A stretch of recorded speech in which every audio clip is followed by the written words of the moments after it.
Hello everyone, welcome to What's Education. Today we will discuss Hertz experiment. को hertz experiment first experiment था जिसकी वजह से experimentally prove किया गया कि इलेक्ट्रोमैग्नेटिक वेव्स एग्जिस्ट करती हैं। देखो ये आपके सिलेबस में कितना है कि नहीं है, ये आप लोग देख लेना। मुझे ये इंपॉर्टेंट लगा बिकॉज देखो हम इलेक्ट्रोमैग्नेटिक वेव्स के बारे में इतनी चीज़ें डिस्कस कर रहे हैं, तो हमें ये चीज़ पता होनी चाहिए कि फर्स्ट एक्सपेरिमेंट वो कौन सा था जिससे पता चला कि इलेक्ट्रोमैग्नेटिक वेव्स क्या हैं, जिन्हें एक्सपेरिमेंटली प्रूव कर सके हम कि इलेक्ट्रोमैग्नेटिक वेव्स क्या करती हैं, एग्जिस्ट करती हैं। देखो जो मैक्सवेल थे उन्होंने 1865 में प्रिडिक्ट तो कर दिया था कि इलेक्ट्रोमैग्नेटिक वेव्स क्या हैं, एग्जिस्ट करती हैं, बट वो एक्सपेरिमेंटली प्रूव नहीं कर पाए थे एग्जिस्टेंस ऑफ इलेक्ट्रोमैग्नेटिक वेव्स। इस चीज़ को एक्सपेरिमेंटली प्रूव करने में 22 ईयर्स लग गए। 1887 में एक जर्मन के फिजिस्ट थे जिनका नाम था हेनरिच हर्ट्ज। इन्होंने फर्स्ट टाइम इस एक्सपेरिमेंट के थ्रू इलेक्ट्रोमैग्नेटिक वेव्स क्या की, प्रोड्यूस की, और उन्होंने कहा कि हाँ इलेक्ट्रोमैग्नेटिक वेव्स क्या करती हैं, रियल में एग्जिस्ट करती हैं। तो देखो किस तरह का एक्सपेरिमेंट किया उन्होंने, क्या सेटअप था उनका। सबसे पहले यहाँ पे मान लो यहाँ पे क्या था, इंडक्शन कॉइल ली उन्होंने। यहाँ पे इंडक्शन कॉइल किस लिए हम ले रहे हैं, हमें हाई वोल्टेज सप्लाई करनी है, यहाँ से हमारा मेन मोटिव ये है। ठीक है, तो इंडक्शन कॉइल में क्या होता है, हम ट्रांसफार्मर यूज़ कर सकते हैं। हमने ट्रांसफार्मर के बारे में पढ़ा था लास्ट वाले चैप्टर में, है ना। तो यहाँ पे हम कौन सा ट्रांसफार्मर यूज़ कर सकते हैं, स्टेप अप ट्रांसफार्मर। हम लो एसी यूज़ करेंगे, लो अल्टरनेटिंग करंट, है ना। तो स्टेप अप ट्रांसफार्मर क्या करता है, उसको लो वोल्टेज को हाई में कन्वर्ट कर देता है। ठीक है, ये इस तरह से हमने इसको यहाँ पे क्या नाम देते हैं, इंडक्शन कॉइल मीन्स वो है। क्लियर है। यहाँ पे क्या किया हमने, मेन काम क्या है इंडक्शन कॉइल का, हमें हाई वोल्टेज अप्लाई करनी है यहाँ पे। और यहाँ पे एक मेटल प्लेट यहाँ पे लगी हुई है, ये एज ए कैपेसिटर काम कर रहे हैं। कैपेसिटर की प्लेट्स भी ऐसी होती हैं। ठीक है, ये एक मेटल प्लेट है और ये सेकंड वाली मेटल प्लेट है। क्लियर है। ओके, अब इन मेटल प्लेट्स के साथ जो है हमने यहाँ देखो, यहाँ पे हमने एक मेटल के सफेयर कनेक्टर कर दिए हुए हैं, S1 और S2। देखो ये किस लिए किए हुए हैं, जो भी आपके पास कंडक्टर है उसकी एक प्रॉपर्टी होती है कि देखो जो भी आपके पास शार्प एजेस वाले पोर्शन होते हैं ना कंडक्टर के, वहां पे जो पोटेंशियल की वैल्यू है वो क्या होती है, मैक्सिमम होती है। क्लियर है। अब देखो यहाँ पे क्या हुआ, जैसे यहाँ से हाई वोल्टेज सप्लाई करेंगे तो ये पॉजिटिवली चार्ज हो जाएगी और ये नेगेटिवली चार्ज प्लेट। ठीक है, दोनों के बीच में क्या हो जाएगा, हाई पोटेंशियल, बिकॉज वोल्टेज की वैल्यू बहुत ज़्यादा है तो हाई पोटेंशियल हो जाएगा। तो इस वाले में देखो यहाँ S1 और S2 ये क्या है, सफियर्स हैं, तो इसका सरफेस एरिया कैसा है, इनका कम है। जितना कम सरफेस एरिया होगा उतना ही पोटेंशियल की वैल्यू क्या होती है, ज़्यादा होती है।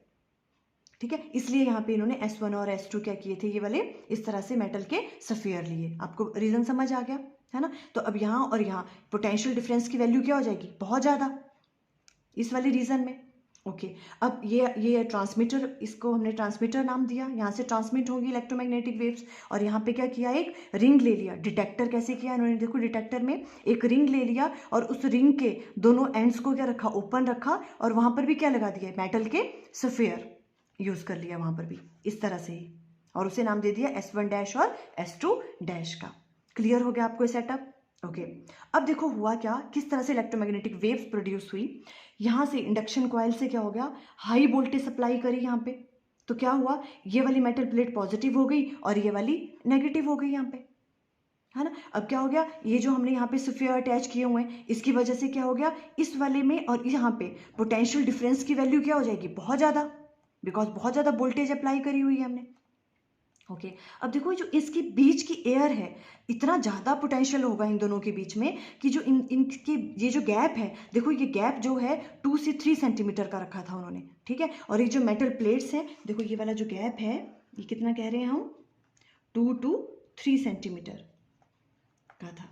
और इनके बीच में जो गैप है ये कितना है, 60 सेंटीमीटर का, इन दोनों प्लेट्स के बीच में हमने राइट डाउन किया हुआ है ये। ठीक है, 60 सेंटीमीटर का। अब देखो क्या हुआ, जैसे हमने क्या किया, हाई वोल्टेज सप्लाई करी तो यहाँ पे बहुत ज़्यादा पोटेंशियल डिफरेंस की वैल्यू आ गई S1 और S2 इस गैप के बीच में। उसकी वजह से क्या होगा, जो भी यहाँ पे एयर के मॉलिक्यूल्स होंगे वो आयोनाइज हो जाएंगे।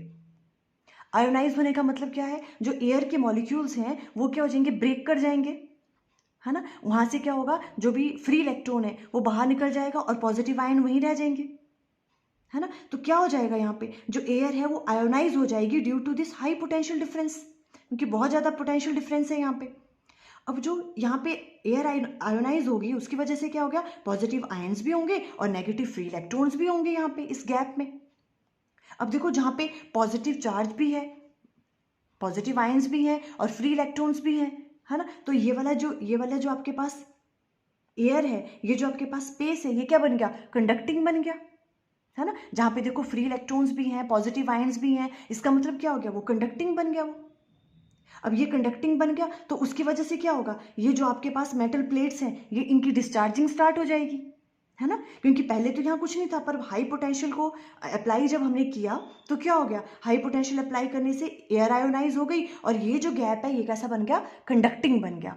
समझ आ रहा है आपको, कंडक्टिंग बन गया तो इस प्लेट्स की डिस्चार्जिंग स्टार्ट हो गई। जैसे ही डिस्चार्ज होना स्टार्ट होंगे पॉजिटिव चार्ज नेगेटिव की तरफ को आएंगे, है ना, और क्या हो जाएगा, करंट फ्लो करना स्टार्ट करेगा। और यहाँ पे उसकी वजह से क्या हुआ, देखो पहले आप इतना अंडरस्टैंड करो, जैसे ही इसकी ऑसिलेटिंग चार्ज की वजह से ऑसिलेटिंग डिस्चार्ज स्टार्ट हो गया प्लेट्स का, है ना, तो उसकी वजह से क्या हो गया, चार्ज एक्सेलरेट किए, यहाँ से यहाँ तक आ रहे हैं चार्ज, है ना, करंट फ्लो किया।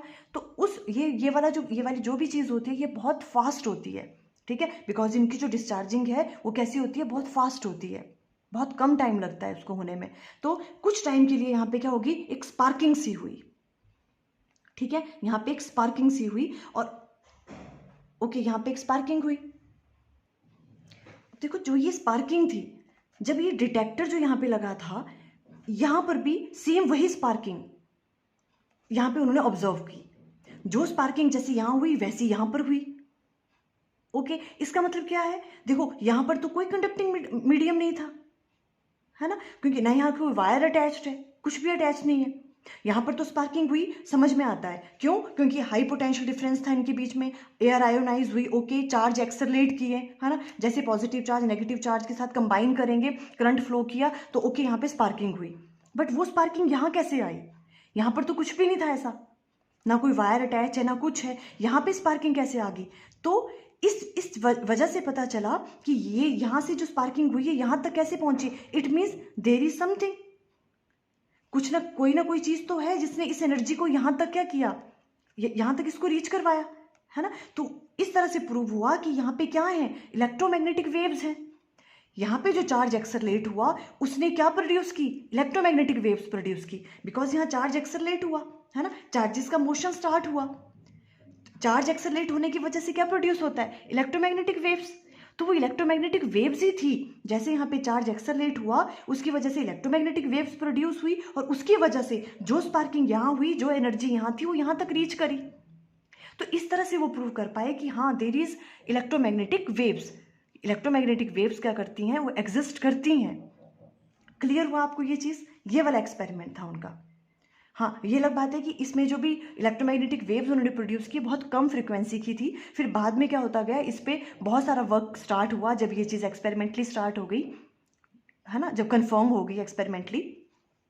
तो देखो ये चीज़ आपको कंफर्म हुई अब कि ये यहाँ पे स्पार्किंग हुई तो यहाँ पर भी स्पार्किंग हुई, इट मीन्स यहाँ तो कुछ भी नहीं था, इट मीन्स यहाँ पे क्या हो रही है, एक्सेलरेटेड चार्ज की वजह से इलेक्ट्रोमैग्नेटिक वेव्स प्रोड्यूस हुई और उन्होंने उस एनर्जी को यहाँ तक कैरी करा, है ना। इस तरह से उन्होंने ये वाला एक्सपेरिमेंट अपना किया और इससे हमें पता चला कि या there is a existence of electromagnetic waves. अब देखो हुआ क्या, ये हम अगर इसकी पीछे का रीज़न समझें तो देखो जैसे ही डिस्चार्जिंग स्टार्ट हुई, है ना, जैसे यहाँ पे चार्ज फ्लो करना स्टार्ट हुए होंगे, कंडक्टिंग मीडियम बन गया ये, तो चार्जेस फ्लो करना स्टार्ट हुए, जैसे देखो चार्ज फ्लो करना स्टार्ट हुआ मीन्स फ्लो ऑफ चार्ज हो रहा है तो करंट प्रोड्यूस हुआ, है ना, करंट प्रोड्यूस हुआ तो इलेक्ट्रिक फील्ड भी होगी यहाँ पे, ठीक है। अब जैसे ही करंट फ्लो किया, करंट फ्लो होता है तो क्या प्रोड्यूस करता है, वो मैग्नेटिक फील्ड प्रोड्यूस करता है ना। जैसे आपके मान लो यहाँ पे ऐसे करंट फ्लो कर रहा है तो करंट क्या करता है, अपने अराउंड क्या करता है, मैग्नेटिक फील्ड प्रोड्यूस करता है, तो इसने यहाँ से मैग्नेटिक फील्ड प्रोड्यूस की होगी, है ना, मैग्नेटिक फील्ड जिसने इसने प्रोड्यूस की तो क्या होगी, वो मैग्नेटिक फील्ड यहाँ तक भी रीच की होंगी। जैसे वो मैग्नेटिक फील्ड यहाँ रीच की, यहाँ पे क्या था, पहले तो कुछ भी नहीं था और बाद में क्या हो गया, इस रिंग के साथ मैग्नेटिक फ्लक्स जो है, मैग्नेटिक फील्ड की वैल्यू चेंज हुई, उसकी वजह से मैग्नेटिक फ्लक्स की वैल्यू भी चेंज हुई। और आपको पता है चेंज इन मैग्नेटिक फ्लक्स क्या प्रोड्यूस करता है, ईएमएफ इंड्यूस्ड हो जाएगी इसके अंदर।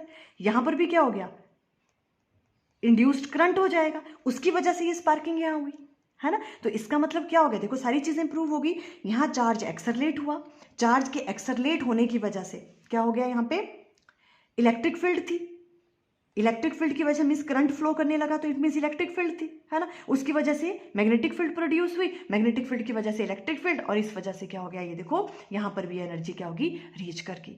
इस तरह से उन्होंने ये चीज़ एक्सपेरिमेंटली प्रूव की कि चार्ज के एक्सरलेट होने की वजह से क्या प्रोड्यूस हुआ, इलेक्ट्रोमैग्नेटिक वेव्स। देखो यही चीज़ हमने यहाँ पे राइट डाउन की है। The transmitter consist of 2 large square metal plates, ये वाली 60 सेंटीमीटर जिनका metal plates, these plates are about 60 centimetre apart. इन दोनों के बीच का कितना डिस्टेंस रखा उन्होंने, 60 centimetre. These plates are connected to induction coil से इनको हमने क्या किया, कनेक्ट किया, ताकि हम हाई वोल्टेज सप्लाई कर सके।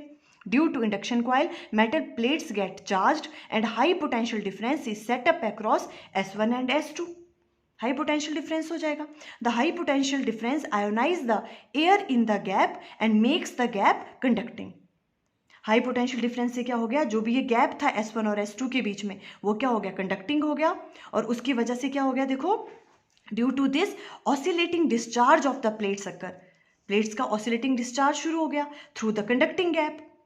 The process result in production of electromagnetic waves. इसकी वजह से क्या हो गया, चार्ज एक्सेलरेट करना स्टार्ट हुए और इलेक्ट्रोमैग्नेटिक वेव्स क्या हो गई, वो प्रोड्यूस हो गई। क्लियर हो गया आपको ये चीज़, ओके। इतना सा ही आप देख, एक बार इसको सिर्फ मैंने अंडरस्टैंड करवाने के लिए कर लिया। आप इसको इस तरह से अगर एग्जाम में आता है तो आप इस तरह से एक्सप्लेन कर सकते हो ये सब, इनकी इसकी जो वर्किंग है और इसकी जो कंस्ट्रक्शन है। आई थिंक आपको क्लियर हो गया। Okay, thank you.